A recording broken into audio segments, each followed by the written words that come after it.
शैक्षणिक कामासाठी लागणाऱ्या सर्व प्रकारच्या प्रतिज्ञापत्रांसाठी जोडावे लागणारे 500 रुपयाचे मुद्रांक शुल्क माफ करण्यात आले आहे।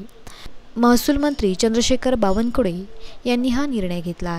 या निर्णयाबाबत महसूल मंत्री चंद्रशेखर बावनकुळे म्हणाले, राज्यभरातील लाखो विद्यार्थ्यांसह कोट्यावधी नागरिकांना दिलासा मिळाला असून विद्यार्थी व पालकांवरील आर्थिक ताण आता कमी होणार आहे।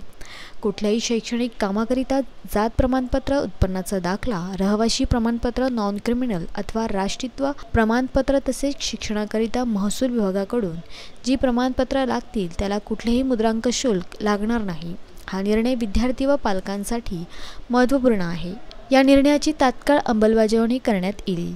साधारणतः 10वी-12वीचा निकाल जाहीर झाल्यानंतर हे दाखले मिळवावे लागतात। यासाठी पालकवर्ग तहसील कार्यालयात जाऊन दाखले मिळवतात।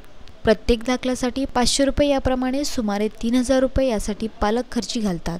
नव्या निर्णयामुळे पालकांचा हा आर्थिक भुर्दंड वाचणार आहे।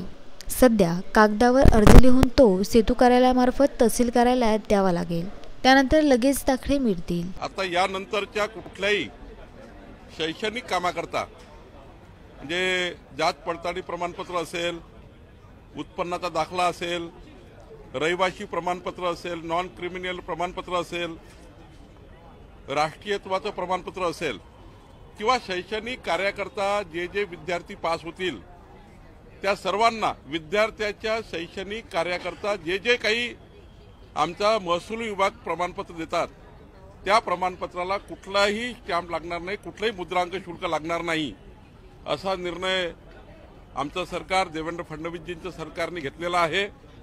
आणि हा निर्णय शैक्षणिक विद्यार्थ्यांच्या आणि त्यांच्या पालकाकरता अत्यंत महत्त्वाचा आहे।